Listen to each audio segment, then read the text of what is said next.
అందరికీ నమస్కారం అండి. ఈరోజు సాంబార్ పెట్టానండి. పిల్లలు ఇంటి దగ్గరే ఉండారు కదా, నిదానంగా చేసుకోవచ్చని ఇవాళ ఈ పద్ధతిలో వండానండి. మేము ఎలా వండుకుంటామో మీకు వీడియోలో చూపిస్తున్నానండి. కొంచెం నూనె వేసి సొరకాయ, ములక్కాయ, టమాటాయ, ఉల్లిపాయ, నా దగ్గర ఏమైతే కూరగాయలు ఉన్నాయో అవన్నీ వేసి కొంచెం నూనె, ఉప్పు, పసుపు వేసి మగ్గనిచ్చుకున్నానండి. సిమ్లో పెట్టుకుని చక్కగా అవన్నీ మగ్గేదాకా ఒక 5 నిమిషాలు మగ్గనిచ్చుకుంటే సరిపోతుందండి.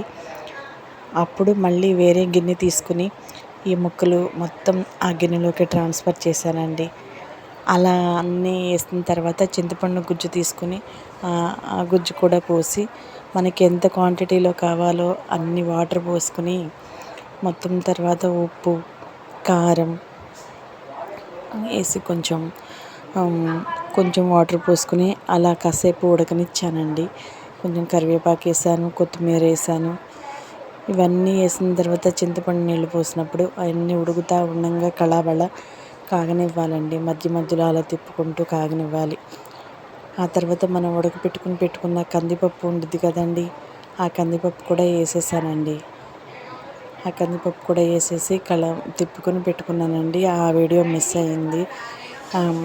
తర్వాత కొత్తిమీర, కొంచెం బెల్లం, సాంబార్ పొడి ఇవన్నీ వేసేసి కాసేపు ఒక పావుగంట సేపు ఉడకనిచ్చానండి.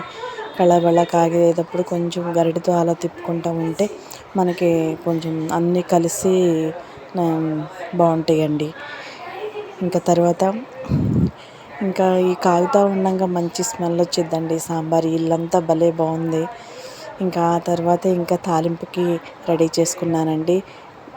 ఎల్లుల్లిపాయ, జీలకర్ర, ఎండుమిర్చి, ఇంతేనండి. ఇంకా ఏమి వేయనండి. నేను ఆవాలు వేసేదాన్ని, కొంచెం ఇంట్లో నాకు అందుబాటులో లేవు, ఇంకా ఆవాలు వేయలేదు.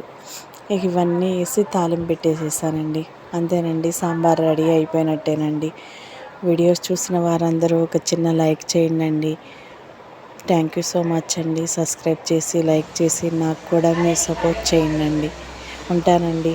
మరో వీడియోతో మళ్ళీ మీ ముందుకు వస్తానండి.